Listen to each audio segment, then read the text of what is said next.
Praise the lord. ప్రభునందు ప్రియమైనటువంటి దైవ జనాంగమా, ఈ ఉషోదయ వాక్కు మిమ్మల్ని అందరినీ ప్రేమతో ఆహ్వానిస్తున్నాను. బాగున్నారా? ప్రభువైన యేసుక్రీస్తు నామములో మరొకసారి మీ అందరూ కూడా ప్రేమపూర్వక వందనాలు తెలియజేసుకుంటున్నాను. రాత్రి అంతా క్షేమంగా ఉన్నారు కదా? దేవుడు గత రాత్రి అంతా కూడా మనలందరినీ కూడా క్షేమంగా ఉంచిన దేవునికి కృతజ్ఞతాస్తుతులు చెల్లిద్దామా? Praise the Lord. మరొకసారి మరి ఈ నూతన దినాన్ని ఇచ్చిన ఆ మహాదేవునికి వందనాలు తెలియజేసుకుందాం. ఈ ఉషోదయ వాక్కులు మీ కొరకే దాచబడిన ఒక వాక్యాన్ని నేను మీ కొరకే ఒక వాక్యాన్ని చదువుతున్నాను. దయచేసి దాన్ని చిత్తగించాల్సిందిగా ప్రభు పేరిట కోరుతున్నాను. రండి, ఆ వాక్కుని మీ కొరకే నేను చదివి వినిపిస్తాను. మీ దగ్గర పరిశుద్ధ గ్రంథం ఉన్న ప్రతి ఒక్కరు కూడా ఇది చూడండి. 119వ కీర్తన 50వ వచనాన్ని ఒకసారి మీ కొరకు నేను చదువుతున్నాను. నీ వాక్యము నన్ను బ్రతికించి ఉన్నది, నా బాధలో ఇదే నాకు నెమ్మది కలుగజేయుచున్నది. నీ వాక్యమే నన్ను బ్రతికిస్తుంది, నా బాధలో ఆ వాక్యమే నన్ను బ్రతికిస్తుంది. ఈరోజు ప్రతి కుటుంబంలో కానీ ప్రతి వ్యక్తిలో కానీ ఆధ్యాత్మికంగా అంతో ఎంతో చింతన ఉంది, శారీరకమైన బాధలు ఉన్నాయి. ఈ చింతన నుంచి, బాధ నుంచి విమోచించగలిగింది దేవుని ఒక వాక్యమే. అలాంటి క్లిష్టమైన పరిస్థితుల్లోనైనా నిన్ను పైకి లేవనెత్తగలిగింది దేవుని వాక్యమే. బాధలో నెమ్మదినిచ్చేది దేవుని వాక్యము. సరే, ఈ దేవుని వాక్యము ఎక్కడ దొరుకుతుందయా అని ఆలోచన చేయగలిగితే అబ్రహాం గారి దగ్గరికి వద్దాం. అబ్రహాం గారు అంటారు, ఆది కాండంలో 15వ అధ్యాయము 1వ మాటలో చక్కని మాట ఉంటుంది.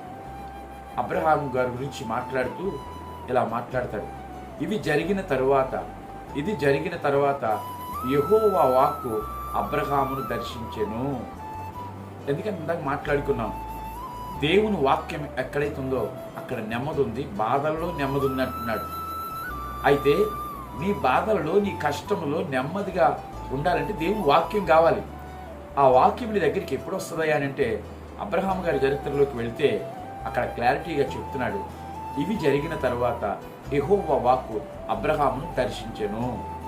చూసారా?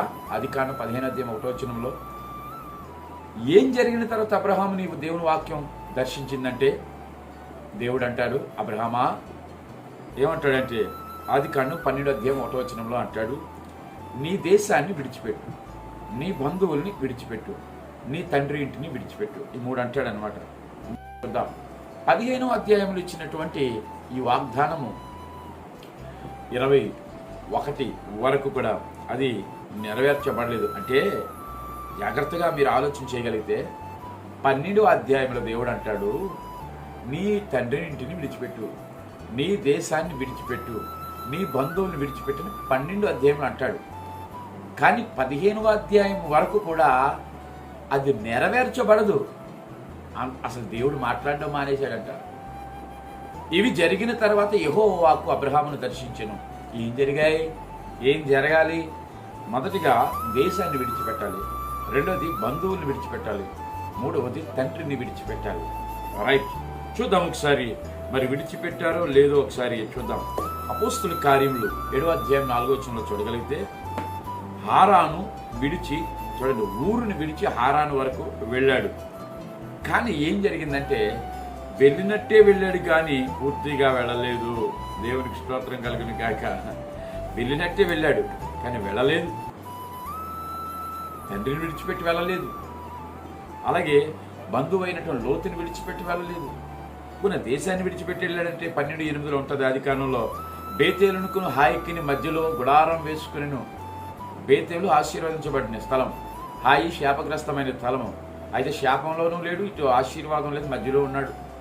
బేతేలుకు హాయికి మధ్యన గుడారం వేసుకున్నాడు, దేశాన్ని విడిచిపెట్టలేదు. ఈరోజు చాలామంది క్రైస్తవులు సగం లోకం సగం దేవుడు. ఏమండి, మెడలో సిలువ మొలలో తావీదు అన్నట్లుగా ఉంది కదా. 2 జీవితాలు ద్వంద్వ జీవితాలు కదా. అలాంటి జీవితాలు జీవిస్తున్నారు అబ్రహాం ప్రారంభంలో. అందుకే యెహోవా వాక్కు అతనికి బయలుదేరలేదు, ఇవ్వలేదు. 2 పడవల మీద నువ్వు ప్రయాణం చేస్తున్నావు, మనసులో ఒకటి, బయటకు ఒకటి. దానివల్ల ఏమాత్రం ప్రయోజనం లేదు. గచ్చు మీద పూత పోసినట్లుగా ఉంటుంది. అంటే మట్టి పెంకు మీద గచ్చు పూత పోసినట్లు ఉంటుంది అనమాట. బయటకు ఒకటి లోపల ఒకటి, దానివల్ల ఏమాత్రం ప్రయోజనం లేదు. సరే, 12 అధ్యాయంలో దేవుడు వాగ్దానం ఇచ్చాడు. 15 అధ్యాయం వరకు కూడా దేవుడు మాట్లాడటం మానేశాడు. కారణం ఏంటంటే అక్కడ మాట్లాడకపోగా కొంచెం నష్టం జరిగింది అబ్రహాంకి. ఏం జరిగిందంటే ఒకసారి వాక్యంలో చూడగలిగితే 11 అధ్యాయము 32వ వచనంలో చూడగలిగితే అక్కడ తండ్రి చనిపోతాడు. తండ్రిని విడవమంటే విడవలేదు, తండ్రి చనిపోయాడు అనమాట. వెంటనే కష్టం వచ్చింది. అంతటితో ఇంకా 12 అధ్యాయం 10వ వచనంలోకి వస్తే కరువు వస్తుంది. ముందేమో కష్టం వచ్చింది, 2 కరువు వచ్చింది. ఇక 3 చూస్తే 12 అధ్యాయం ఆదికాండం 15వ వచనంలో కలవరం వచ్చింది. తన భార్య మరి ఫరో వద్దకి తేబడినప్పుడు కలవరమే కదా, అది ఎంత కలవరం.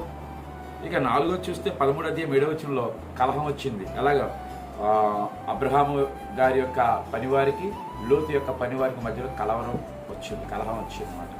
విన్నారా? దేవుడు చెప్పినట్టుగా చేయకపోతే ఇక్కడ 4 నష్టాలు కనిపిస్తున్నాయి. మొదటిదిగా అబ్రహాముకి కష్టం వచ్చింది. ఏంటి కష్టం? తండ్రి చనిపోయాడు. రెండవదిగా కరువు వచ్చింది.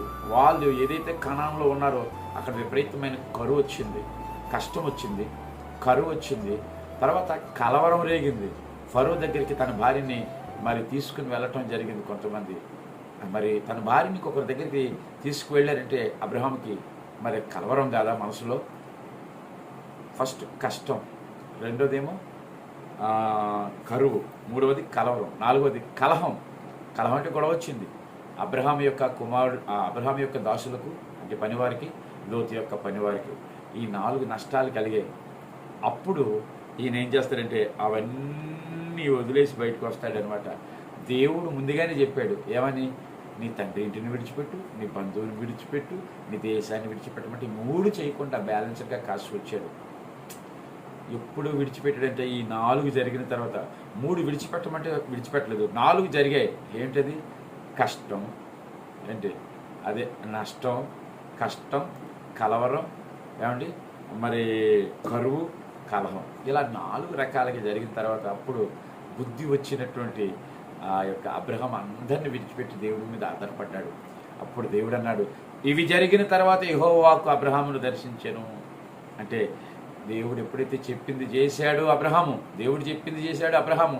ఇవి జరిగిన తర్వాత యెహోవా వాక్కు ఆదికాండం 15 అధ్యాయంలో అవి దేవుని వాక్కు మరలా ప్రత్యక్షమైంది. అక్కడి నుంచి తనకి ఇచ్చిన వాగ్దానాలన్నీ ఒక్కొక్కటిగా నెరవేర్చుకొని వచ్చాడు దేవుడు. వీళ్ళరా, దేవుని బిడ్డలారా, సహోదరి సహోదరుడా, దేవుడు నీ ఎడలో ఒక వాగ్దానం ఇచ్చాడు కదా. ఏమంటాడంటే, ఇదిగో నా వాక్యము నిన్ను ఆదరిస్తుంది, బాధలలో అది నెమ్మదిస్తుంది. అయితే వాక్యం దగ్గరికి ఎలా వస్తుంది తెలుసా? ఆ వాక్యం ఇవి జరిగిన తర్వాతే వస్తాయి.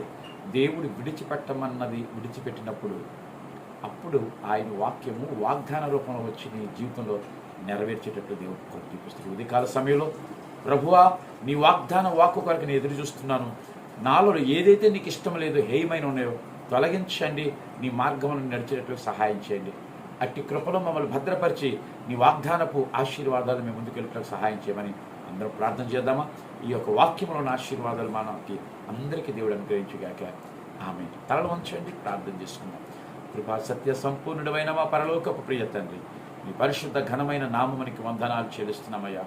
ఇదిగోనైనా ప్రభు, నీ లేఖనాలు సెలవిస్తున్నాయి అయా, బాధలలో నెమ్మదిచ్చే నీ వాక్యమును బట్టి నీకు వందనాలు. కానీ నువ్వు అంటున్నావు ఇవి జరిగిన తర్వాత మాత్రమే అది వాక్కు అబ్రహామును దర్శించినట్లుగా.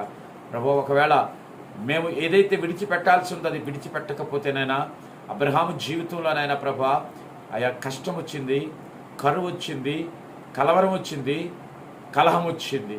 మా బ్రతుకుల్లో అది కానీ రాకుండా నువ్వే కాపాడండి అయ్యా.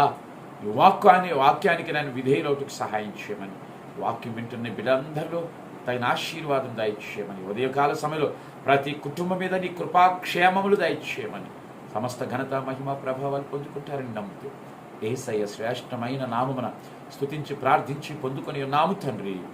ఆమేన్. ఇప్పుడు మన పరమ తండ్రి అయిన దేవుని యొక్క ప్రేమయు, కుమారుడైన యేసుక్రీస్తు వారి యొక్క కృపయు, పరిశుద్ధాత్మని యొక్క అన్యోన్య సహవాసము సమాధానమును సదాకాలము తోడైండి నడిపించును గాక.